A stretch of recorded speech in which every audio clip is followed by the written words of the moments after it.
आज ध्वनि माध्यम से यह महाग्रंथ आपके साथ बातें करेगा।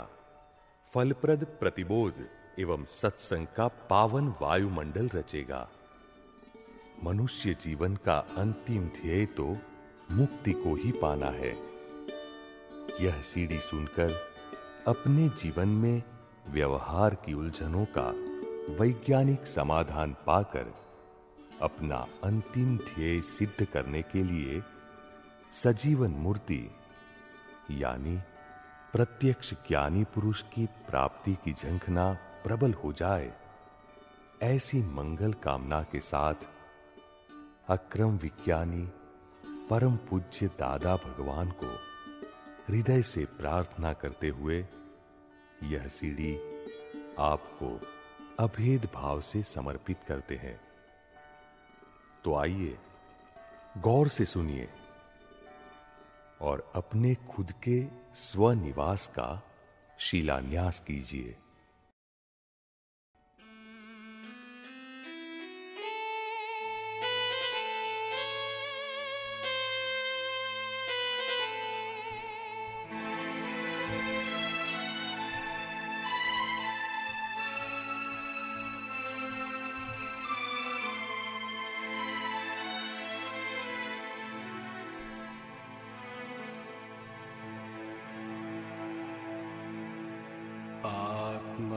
स्वरूपे जे आत्मस्वरूपे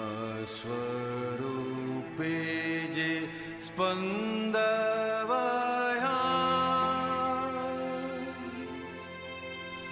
आखा ब्रह्मांडे फैलाई जाए। क्षेत्र रूपे जे कार्य थया सीमित सीमाड़े फल जो देखाय। आत्मस्वरूपे जे स्पंदवया आखा ब्रह्मांडे फैलाई जाए। क्षेत्र रूपे जे कार्य थया सीमित सीमाड़े फल जो देखाय।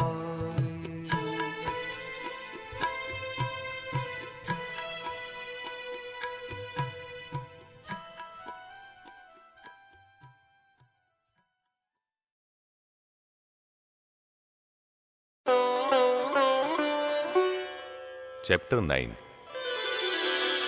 स्वानुभूति की सरिता में।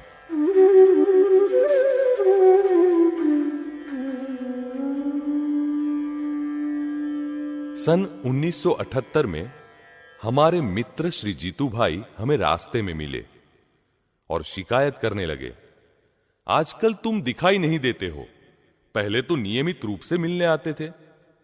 मैंने कहा, हमें एक ज्ञानी पुरुष मिल गए हैं, अतः उनके संपर्क में रहते हैं। मित्र ने हमारी बात को बीच में ही काटते हुए कहा, हमारे धर्म में सब कुछ समाया हुआ है, दूसरी जगह बेकार में मुंह मारने की क्या जरूरत है। बाहर तो सब मिथ्यात्व ही है, पर धर्म भयावह है। मैंने उन्हें प्रेम से कहा, मैं तुम्हें उनकी कुछ किताबें दूंगा, उन्हें पढ़ना। अगर तुम और भी कुछ जानना चाहो तो ज्ञानी पुरुष जब अहमदाबाद पधारेंगे तब मैं तुम्हें उनसे मिलवाने ले जाऊंगा। उस पर जीतू भाई ने कहा, हमारे जैन शास्त्रों में सब कुछ दिया हुआ ही है ना, मुझे नई किताबें नहीं पढ़नी, मेरा ज्ञान संपूर्ण सही है, मुझे अब किसी से मिलने की जरूरत नहीं है, और मेरी मानो तो तुम भी बाहर भटकना बंद कर दो। यह सुनकर मुझसे रहा नहीं गया और बीच में ही मैं बोल पड़ा, ठहरिए जीतू भाई ठहरिए, कोई भी अभिप्राय बांधने से पहले जरा सोचिए तो सही। आपने जिन इंसान को देखा नहीं, सुना नहीं, जिनका साहित्य भी पढ़ा नहीं, उनके बारे में सही या गलत कोई भी अभिप्राय आप कैसे दे सकते हैं? कुछ अरसे में आप संसार त्यागने वाले हैं। उस वक्त ऐसे अभिप्राय आत्मघातक सिद्ध होंगे। ज्ञानी पुरुष को समझे बिना ही अज्ञानी मिथ्यात्वी कहने में बड़ी जोखिमदारी है। ऐसा कहने से आपको बहुत बड़े अंतराय कर्म बंधते हैं और फल स्वरूप किसी भी काल में प्रत्यक्ष ज्ञानी का मिलना मुश्किल हो जाएगा। वैसे देखा जाए तो सामान्य से सामान्य मनुष्य के बारे में भी कुछ कहने में जोखिमदारी है। उसमें भी ऐसे महान पुरुष जिनके चारित्र बल के कारण समाज के कई लोग उन्हें पूरी श्रद्धा से अनुसरण करते हैं, उनके बारे में कुछ भी बोलना अत्यंत जोखिम कारक है। यह सुनकर जीतू भाई स्तब्ध रह गए और बोले, मैं तुम्हारी बात से सहमत हूं, पर कल रात तुम्हें मेरे साथ एक महान आचार्य के पास आना पड़ेगा। उनसे तुम्हारा ब्रेन वॉश करवाकर तुम्हारी गाड़ी भगवान के मूल मार्ग की पटरी पर चढ़ानी है। मैंने कहा, हमें आचार्य श्री के पास आने में कोई ऐतराज नहीं है, बल्कि हमें जो कुछ प्राप्त हुआ है उसकी शास्त्रों के तौर पर कसौटी भी हो जाएगी। रात को हम हमारे बड़े भाई श्री जयमेश भाई के साथ जीतू भाई को लेकर आचार्य श्री के पास पहुंचे। जीतू भाई ने हमारा परिचय करवाया और कहा, हमारे मित्र की गाड़ी पटरी पर से उतर गई है, अतः आप इन्हें सही रास्ता बताइए। आचार्य श्री ने हमसे पूछा, तुम पाप से डरते हो? हमने कहा, ये संस्कार तो हमें बचपन में ही प्राप्त हुए हैं। उन्होंने आगे पूछा, तुम अपने जीवन में बार बार गुरु क्यों बदलते हो? अभी तुम जहां जाते हो वहां तुम्हें क्या अनुभव हुआ? पहले जिनके संपर्क में थे वहां तुम्हें क्या फायदा हुआ? पुराने संपर्क छोड़कर नए संपर्क क्यों किए? बहुत ही विनय पूर्वक हमने कहा, आचार्य श्री, हमें तो सभी से कुछ न कुछ प्राप्त हुआ ही है और उसी बल पर हम आगे भी बढ़े हैं। फिर भी हमें लगातार यह महसूस हो रहा है कि अब भी कुछ कमी है, अब भी कुछ जानना बाकी है। वह जानने की, पाने की जिज्ञासा, मुमुक्षुता की वजह से हमें सामने से स्वयं ही नए नए संपर्क प्राप्त होते रहे हैं। हम किसी को छोड़कर या झगड़ा करके न तो अलग हुए हैं और न ही नए संपर्क ढूंढने के लिए यहां वहां भटके हैं। हम तो जिनके भी संपर्क में आए हैं उनके प्रति सिंसियर रहे हैं, उनकी सेवा व विनय किया है। इतना ही नहीं, बल्कि उनके द्वारा बताई गई आराधना का अनन्य भाव से आराधन अनुसरण किया है और कर भी रहे हैं। शुरू से ही माता पिता के संस्कार, साधु संतों की सेवा, देव दर्शन, पाठशाला और अच्छी किताबों के जरिए शुभ मार्ग पर आगे बढ़ने का योग प्राप्त हुआ, जिससे हम अशुभ में डूबने से बच गए। चोरी, झूठ, हिंसा, व्यसन आदि बुराइयों से हमारा रक्षण हुआ। फलस्वरूप हमें तमाम विपरीत परिस्थितियों में भी उनका मुकाबला करने की, टिके रहने की शक्ति प्राप्त हुई। उम्र बढ़ने के साथ साथ समाज में संस्कारी परिवार की गहरी छाप, घर में, कॉलोनी में, स्कूल में, समाज में उच्च स्थान, मान मिलता गया। पाठशाला में इम्तिहान हो या धार्मिक परीक्षा हो, सभी में अव्वल स्थान मिलने लगा। जैसे जैसे मान सम्मान, इनाम आदि मिलने लगे, वैसे वैसे अंदर छिपे हुए अहंकार को पोषण मिलता गया और वह फूलता फलता रहा। इस बात का सही एहसास तो तब हुआ जब कक्षा में प्रथम स्थान से हटकर मैंने दूसरा स्थान पाया।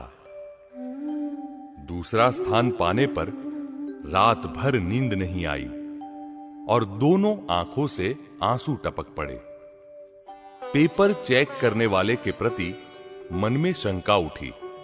इतना ही नहीं, बल्कि उनके प्रति अभाव तिरस्कार के भाव भी पैदा हुए, जिनकी मैं श्रद्धा भक्ति से आराधना करता था, जिन्होंने मुझमें संस्कार के बीज डालकर मुझे अच्छा व सच्चा इंसान बनने की प्रेरणा दी थी, और जिन्हें मैंने प्रथम गुरु के रूप में मेरे हृदय में स्थापित किया था। एक पल के लिए तो उनके भी दोष दिखने लगे। हमारे अपने जब पराये लगने लगे, तब अंतःकरण में जबरदस्त कोलाहल मच गया। अंदर बैठे हुए बागी क्रोध, मान, माया, लोभ तो बगावत करने लगे, लेकिन अंत में धर्म मेरी मदद को आ खड़ा हुआ। मानो यह धर्म मुझे समझा रहा था कि कुल दीपक, कोई चीज प्राप्त न होने पर तुम्हें रोना पड़े, यहां तक कि गुरुजन के दोष तक दिखने की नौबत आ जाए, तब तो वह तुम्हारी बहुत बड़ी कमजोरी कही जाएगी। उसे पनपने नहीं देना चाहिए, उसका तो उपचार करना पड़ेगा। लेकिन इलाज किससे करवाया जाए? क्रोध, मान, माया, लोभ, राग, द्वेष रहित भूमिका वाली कोई विभूति दिख ही नहीं रही थी। जहां भी जाते वहां इन सब कमजोरियों के गोडाउन भरे ही मिलते। इसलिए दिन में 3 बार वितराग परमात्मा को हृदयपूर्वक प्रार्थना करता था कि आप तो सभी कमजोरियों से मुक्त होकर वितराग हुए हैं, मुझे भी आपकी तरह वितराग बनाइए। मेरे भीतर रही हुई तमाम कमजोरियों को निकाल दीजिए। बस मुझे आपसे और कुछ नहीं चाहिए।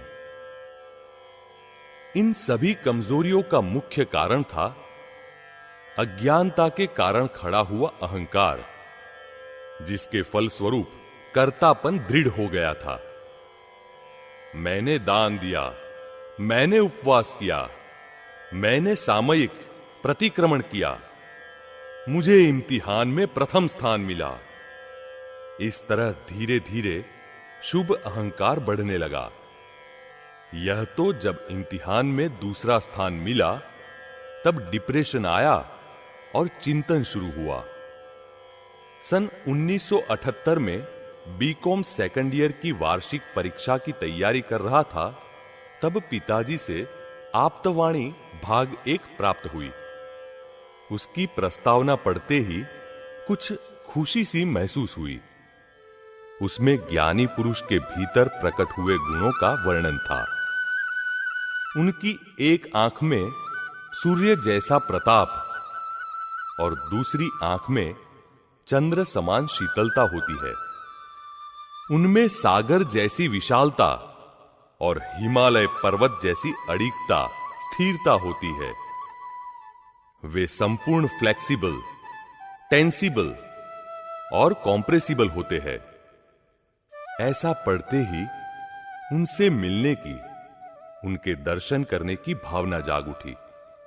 परीक्षा पूर्ण होने के बाद सन 1978 10 अप्रैल इतवार के दिन माता पिता के साथ वडोदरा मामा की पोड़ में दादा भगवान के नाम से पहचाने जाने वाले ज्ञानी पुरुष श्री अंबालाल पटेल से मिलने गए।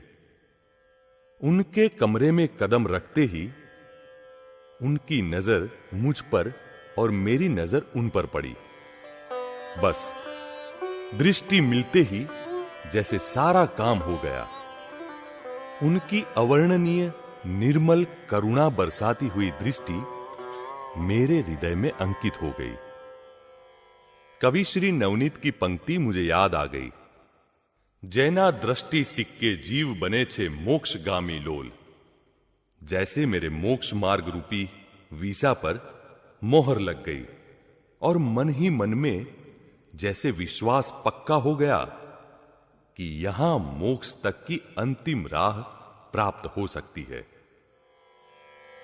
ज्ञानी पुरुष दादा भगवान ने मुझे अपने पास बिठाकर पूछा, भाई तुम युवावस्था में ही यहां किस लिए आए हो?